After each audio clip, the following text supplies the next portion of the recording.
in invoking a century-old and little-known law known as the Rule of Five to compel the Department of Justice to release the full and complete Epstein files.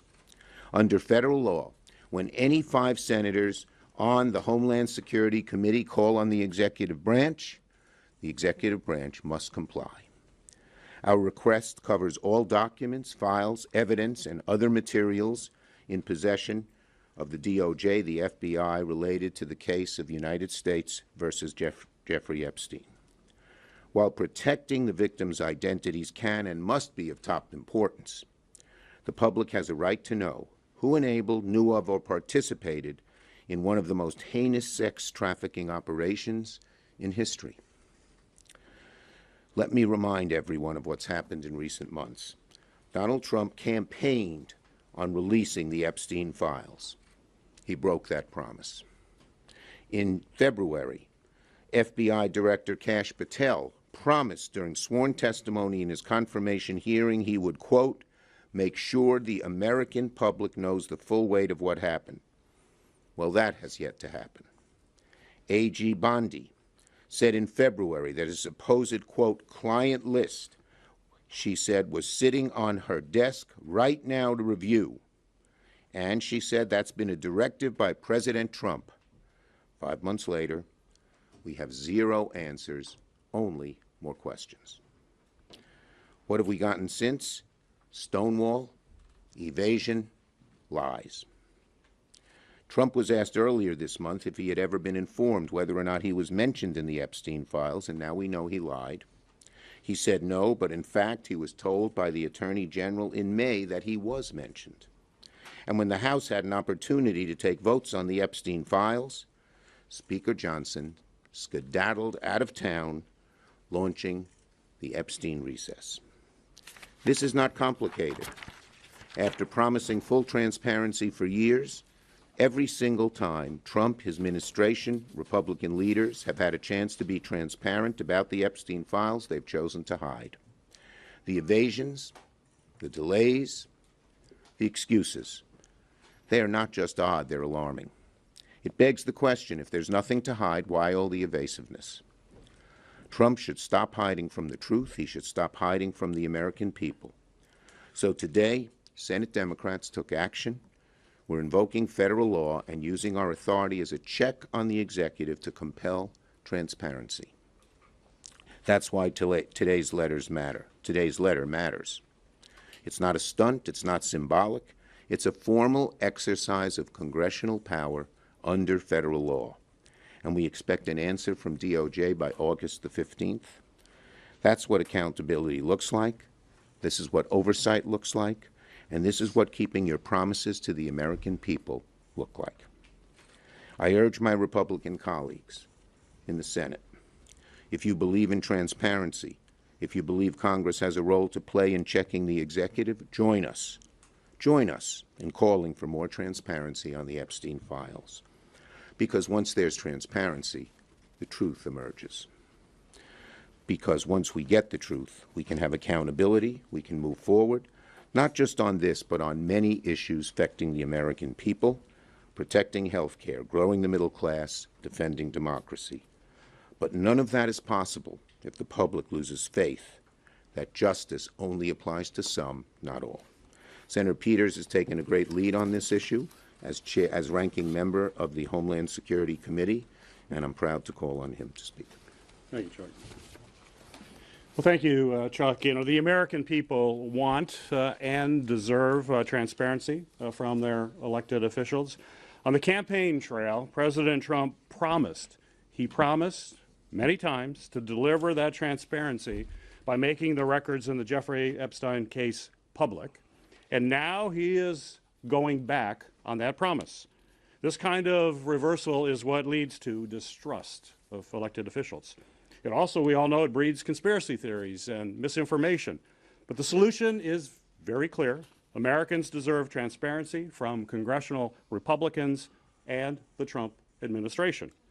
Our Republican colleagues are failing to conduct independent oversight of the administration and call for this information to be made public.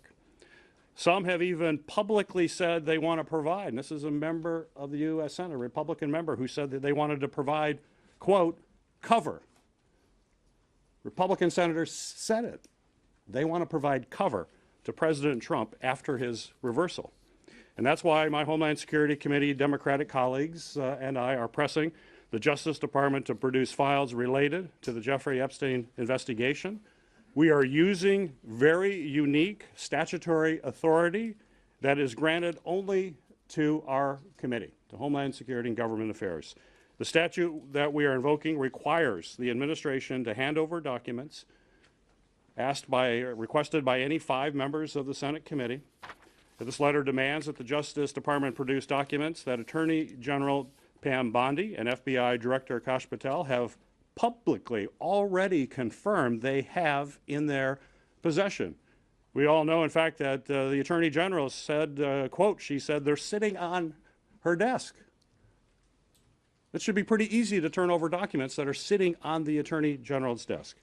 It's certainly disappointing that we have to take this action to hold President Trump to his word, but we believe that providing this transparency is what is best for the American people. Joining me on that letter and also working in his own right as the ranking member of the Permanent Subcommittee of Investigations as part of my committee is Richard Blumenthal. Thank you, Gary. Senator Blumenthal. Thank you. I want to thank, first of all, Senator Schumer for his leadership and Chairman Peters, Ranking Member Peters, for taking the lead here as well. This letter has the force of law. This letter invokes a statute that has been little used because it has been unnecessary in the past to enforce transparency.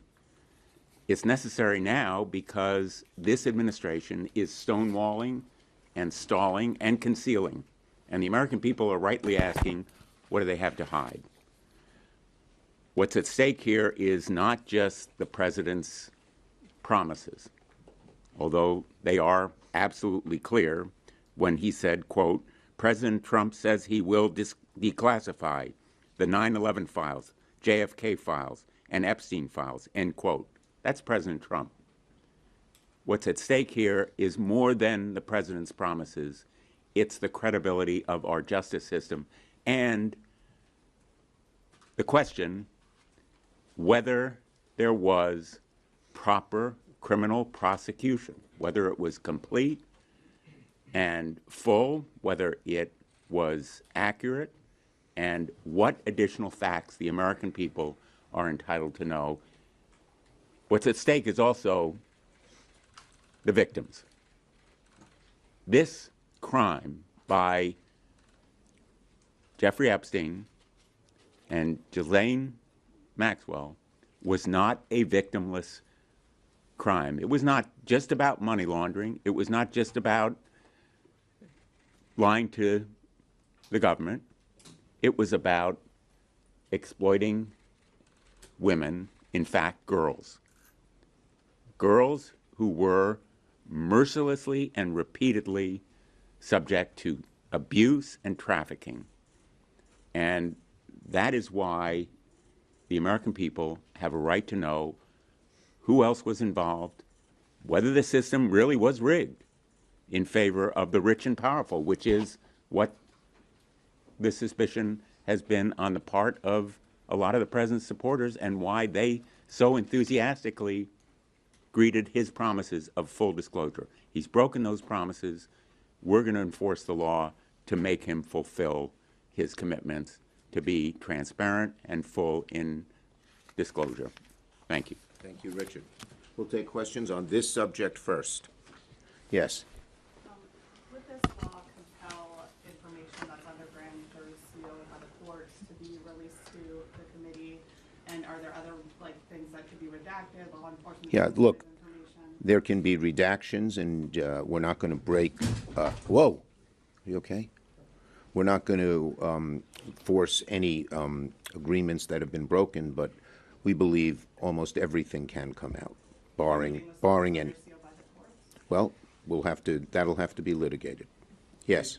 Would you accept the Justice Department limiting the reading of these files to leadership or members in a... I think they should be made public. I mean, certainly to the Congress and to the public. The public has a right to know. Including the interviews that were done recently with Maxwell in the last couple of days. All the notes that were taken, any recordings, should be made public as well. And, you know, the redactions that Senator Schumer mentioned are standard operating procedure in the Department of Justice when it does a report based on an investigation. It's rare, but it's not unusual. Yeah. When the Justice Department says, Go ahead. You both can go. Do you want to go at once? We'll answer to. Go ahead. He goes first. If they don't respond to your request, is there any enforcement mechanism? Is there any way for you guys? Well, our hope is that our Republican colleagues will join us in this. This is a law. This has been made. It should be bipartisan. And we're still, Gary, we're still talking to Republican colleagues about trying to join us, and that may help get this public. But if not, there's recourse in the courts. This is the law. and so Yes. how can Democrats, as the minority, take this to the courts? Explain There, how that would work. we have talked to some of our lawyers, and we will. This can be challenged in the courts. Yes. After the horrific shooting in New York and a police officer was killed, do you think it's a bad look for Senator Booker to be objecting to police and law enforcement related Look, things? Senator Booker has strong beliefs on this issue. He's had them for a very long time. He believes in strong law enforcement. Yes. Some of your Democratic colleagues have talked about making an amendment to the minibus related to the Epstein Files. Will you use that for the NOMS negotiations that are going on to try to enforce the law? Look, we on the initial minibus, we are running a hotline right now. Okay? Yes. Emil Bovee was confirmed last night even after a number of whistleblowers came forward, including some at the 11th hour. But what do you think this means going forward for future whistleblowers who are thinking about... I think I said it was one of the low points, not only in this Congress, but in the history of Congress, to put a man like this in such an important position as a circuit court judge. It's a disgrace. He doesn't belong there. And our Republican, he only had one qualification. He'd do whatever Trump wants. That's a horrible qualification for a judge. Yes. Thanks, Leader. What do you make of reporting that Republicans in the White House are lobbying against a stock trading ban in Congress here? We Senate Democrats are for a stock trading ban. Okay. Thank you, everybody. Do you want to go ahead, And we Gary? just passed it out of the committee before this meeting here, and on a bipartisan basis. And do you have any comment on Senator Hawley and Scott kind of going back and forth, arguing about it? It was a spirited committee hearing, but the end result was that we passed it out and it now moves to the full Senate. And Thank you, everyone. Go ahead, Dick. Go ahead. And thanks to Senator Hawley for championing this cause. Yeah. Thanks, everybody. Thank you. I thank Senator Blumenthal and Senator Peters for championing this case. No, that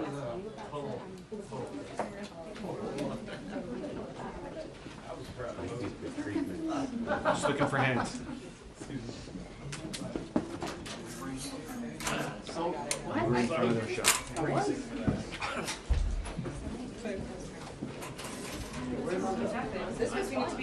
No, you go. We all are giving me out. We all get out. And then I'm gonna leave before questions. And we're all gonna get. If there wasn't that wall, we would have 10 first. Yeah, I think you tripped over. Teaching the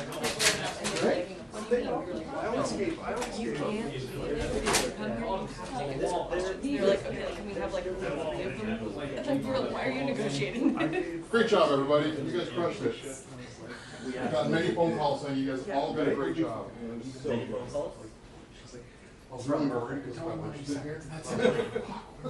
told them 90 seconds, but then they see a microphone and they see lights, and they're like, you know what? We're gonna sell this to the people back home. Yeah, I didn't think.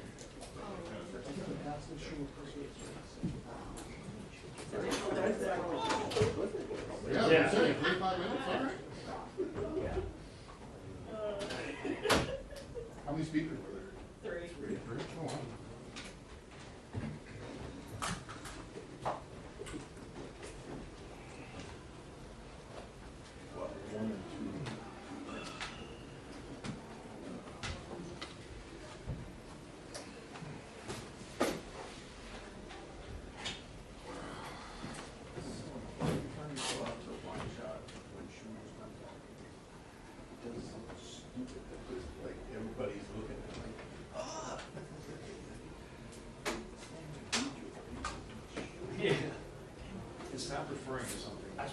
here. Because he does, I do, by just reaction, I just go like this, you know, when he goes, and I'm like,